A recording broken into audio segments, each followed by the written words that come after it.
Now, Nigeria's next election is already being shaped, not by voters, but by delay. With less than 2 years to the 2027 in fact, less than a year, general elections, concerns are growing that the legal foundations of the vote itself remain unfinished. The Policy and Legal Advocacy Center, PLAC, is warning that the National Assembly's failure to pass a new Electoral Act risks leaving the country to approach another election cycle without the reforms needed to protect credibility, certainty, and public trust. While the House of Representatives passed the bill before recess, the Senate did not act, freezing a process that must move in lockstep before the law can take effect. PLAC says electoral laws are not last-minute instruments. They require time, clarity, and preparation. Without them, institutions improvise, confidence erodes, and democracy enters an election year already on uncertain ground.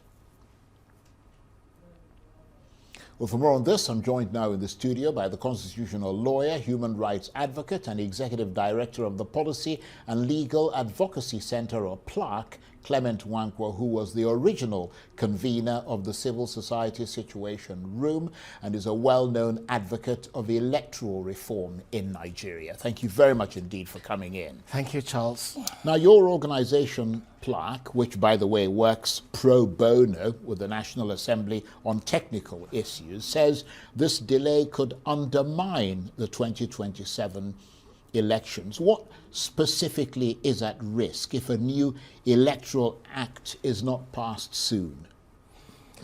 We do need time for preparations for the elections. We do need certainty in the electoral laws and legal framework. Both international instruments, including even ECOWAS protocols, a Nigerian constitution, and in fact the Electoral Act stipulate the need for certainty in electoral law. When you look at the Constitution and you look at the Electoral Act, the Electoral Act is quite clear in saying that you must give notice of election 360 days before the elections. Those 360 days, it's still in the current 2022 Electoral Act, so it's not a problem. But there are announcements and pronouncements and stipulations you need to put out in terms of that notice being issued. And I think for a lot of us who have worked very closely, and I must say that the National Assembly has been fantastic. The Senate and the House are going through a process of deliberations, review, conversations, and actually do have a document. It's the question now really of prioritizing the passage of this. And from the deliberations within the committees, the Senate and the House committees on electoral matters, those committees have worked very closely together. I have seen incredible collaboration and cooperation, irrespective of political party leaning, by both chambers to come up with a document that the House has now passed. The Senate has not passed it. And for us, it's really to say to the National Assembly, please prioritize this. You can't continue to delay this. If you look at the legislative agenda of the Senate, the legislative agenda of the House of Representatives, it's quite clear that this would be one of the bills that is passed as quickly as possible. The Senate President has spoken to it. The Speaker of the House of Representatives has spoken to it.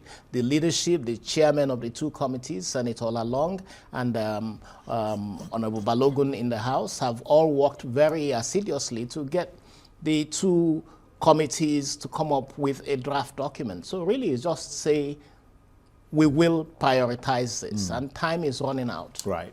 So how much time is realistically left before electoral reform becomes ineffective rather than useful? In other words, is there a point beyond which passing this law becomes cosmetic rather than consequential? I think it's always useful, given that the situation has been created, that everyone is expecting this, that there is just about 12 and a half months to go. If we're looking at the elections that was held in 2023, you have 12 and a half months to go before elections are conducted again. So that's assuming that elections will be conducted as happened previously in February and March of 2027.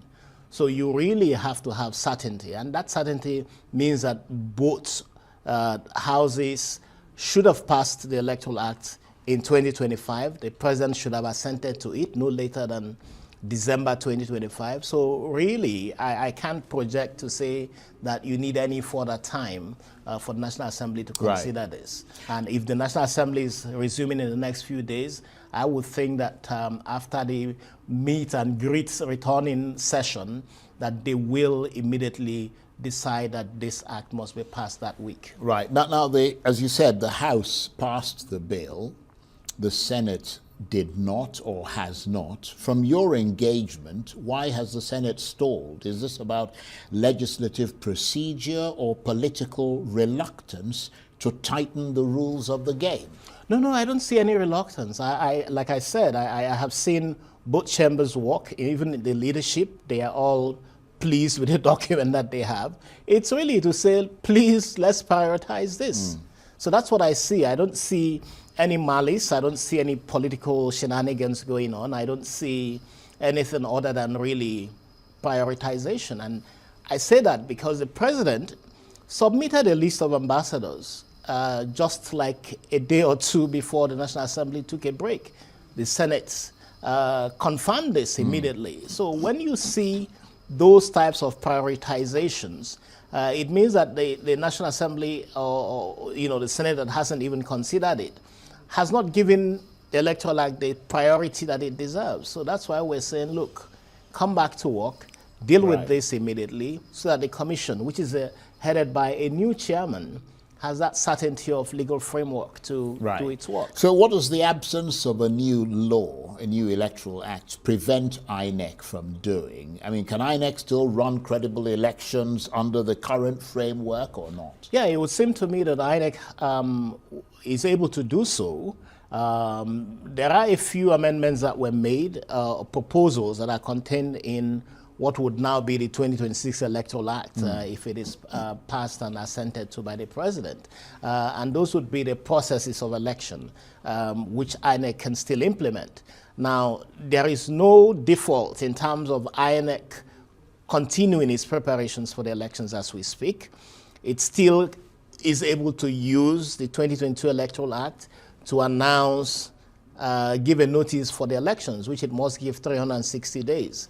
If you look at the new proposal, it doesn't change. So it means that INEC would still be in good time to measure 360 days within the time frame that has been set for elections to be conducted.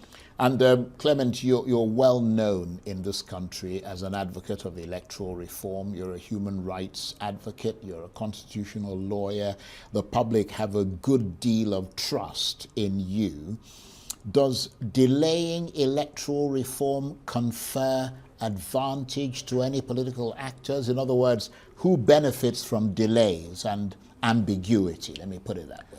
I think what has happened with the amendments that have been proposed is that the National Assembly looked at some of the suggestions made by election observers, whether it's international observers or Nigerian national or domestic observers, and the National Assembly took some of that into consideration in passing or proposing the bill that is sought to be passed right now. And I would say, as someone who is very familiar with election administration and conduct of elections, that the draft or the proposals that the National Assembly has today on in the 2026 Electoral Act bill is good enough to help the Commission conduct a credible election. Better than 2023?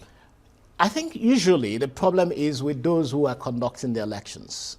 The legal framework is there. If those who are conducting elections are honest and want to run a good elections, they would be able to do so. So at the end of the day, the Commission has to show itself for what it is. And that's why we would be keeping an eye on what the Electoral Commission is doing. We would be able to honestly say to the Commission, you are doing right or you are doing wrong.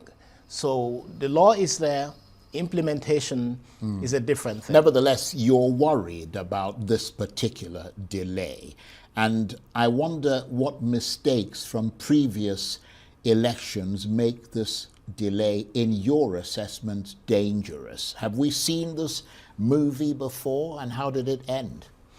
Well, we did see under the former President, General Buhari, right, a failure to assent to Electoral Act on 3 consecutive occasions for the purpose of its own, whatever the reason it was that it did. And of course, we knew how incompetent that administration was.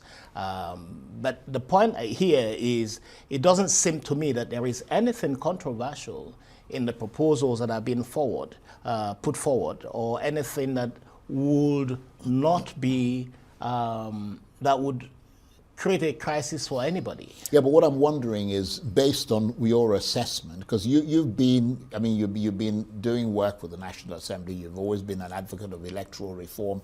Based on what you saw on those 3 occasions from the previous government that you were talking about, how did the delay affect the elections? Was it affected in a negative way, in your assessment, that affected the confidence of the public?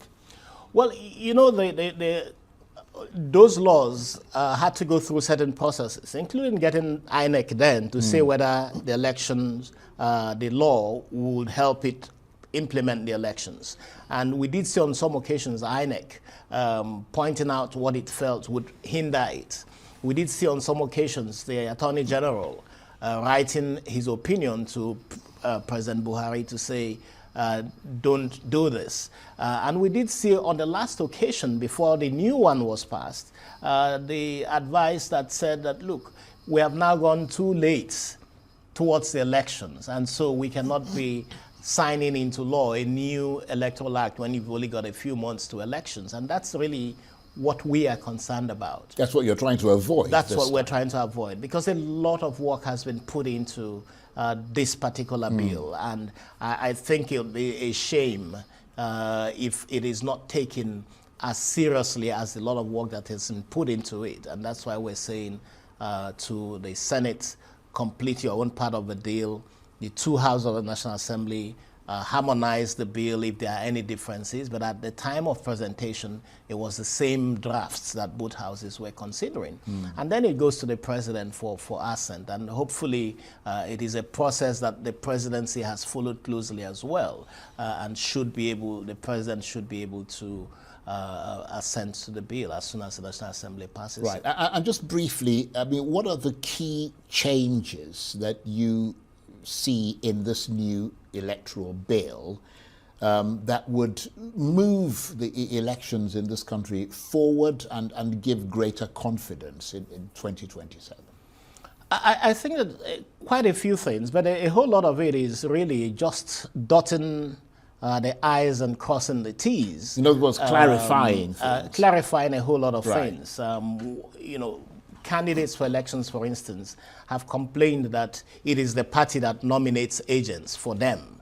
And so the party nominates, and where the party is not interested in a particular candidate, they either do not nominate agents to represent them or nominate agents who are not loyal to their own candidacy.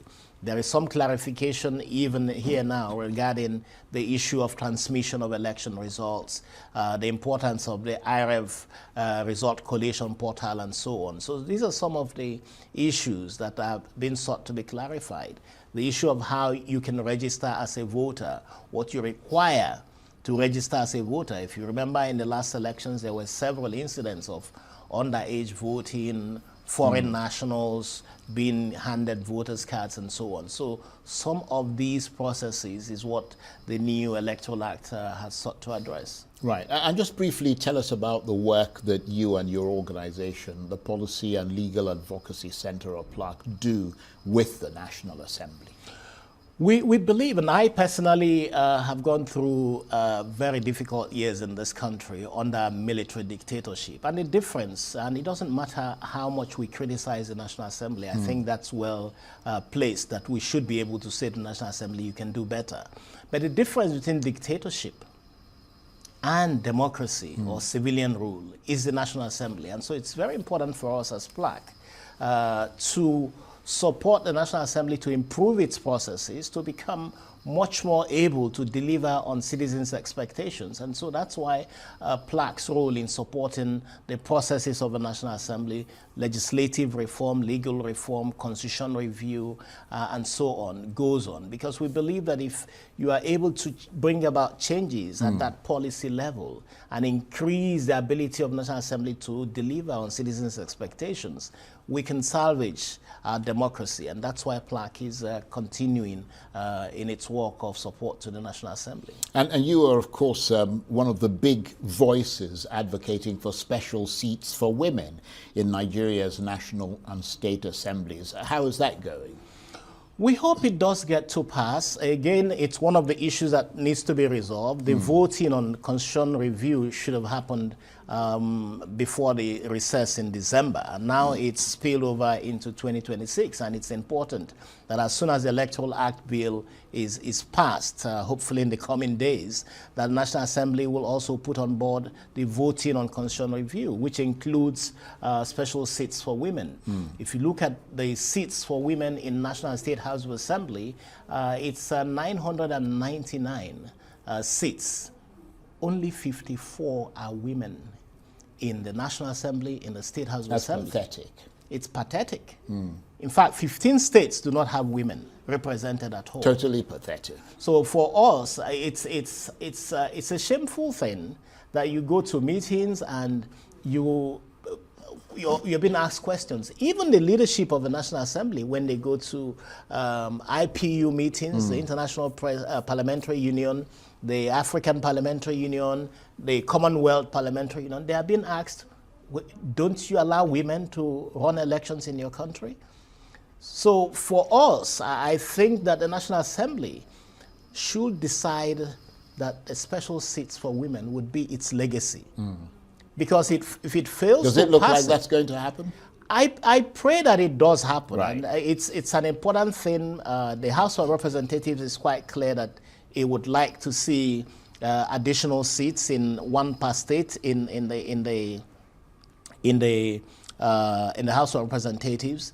The Senate needs to clarify what it wants, but whatever it is quite clear that the National Assembly will lose a lot of credibility were it not to pass this bill. Right. So we do hope that the National Assembly understands the deep importance of the special seats for women bill and ensures that it passes. Well, we're going to be watching them very closely to see what happens with that. But I mean, it's not every day that we have you here, Clement, and you're seen, as I mentioned before, as a very sort of somebody who's trusted by the public and as a very objective assessor of developments within Nigeria. Can you speak to the performance of this APC government? How would you assess them so far? I would prefer to speak to the performance of this government. I'm not looking at the parties, right? Because I have to be careful to avoid partisan conversations. But it's important to say that Nigerians expected a lot from this government when it won elections in 2025. I'm not quite 2023, sure. you mean? In 2023, yes, sorry. I'm not quite sure what the manifesto was. I haven't quite seen the manifestos that the parties had at the time. But the administration came in, made some pronouncements that were very difficult for citizens to take in. Those pronouncements, those decisions have had very serious impact on citizens. The removal of subsidy, which was a very corrupt regime that they removed, which was welcome, but done in a way that has created incredible hardship for citizens. The removal of subsidy on Naira has also meant that these two factors have combined to create incredible inflation in the country. So for a lot of citizens, living standards have deteriorated deeply. But could And you yet- ever have the kind of reforms that everybody in this country knew this country needed without some belt tightening and pain? I like the belt tightening for everyone. Is it for everyone? I don't see that. It's like belt tightening for the people, but not belt tightening for those who are in charge of making these That's decisions. a good point. So what you have seen is profligacy. What projects are being done, nobody knows. We are having conversations and we're told that we are still implementing the 2024 national budget. The 2025 budget has not been touched. And for a lot of people, the amount of money that the country is earning right now is incredible compared to before the administration. And people are asking the question, where is the money going to? Yeah, but if the Naira has been devalued substantially, then there isn't a significant difference from what it used to be. Yes, maybe. But the volume is a lot more. And when you put it side by side, even with the exchanges, you would see that the country should, revenue-wise, be in a better state. But in terms of development, in terms of construction of infrastructure, in terms of providing social needs, people are not seeing where the revenue is going. And people are seeing government officials squander money, people are seeing government officials live large and not tightening their own belt when they themselves don't even have sufficient waist to hold a belt. That's an interesting way to end the conversation. I want to thank you very much indeed. Barrister Clement Nwankwo is a constitutional lawyer, human rights advocate, executive director of the Policy and Legal Advocacy Center of PLAC. He was the original convener of the Civil Society Situation Room, and he's a well-known advocate of electoral reform in Nigeria. Thank you very much indeed. Good Thanks to see a you. lot, Charles. That's it for this edition of Arise Prime Time. Join us again tomorrow. From me and the entire team here in Abuja, bye-bye, and thank you for watching.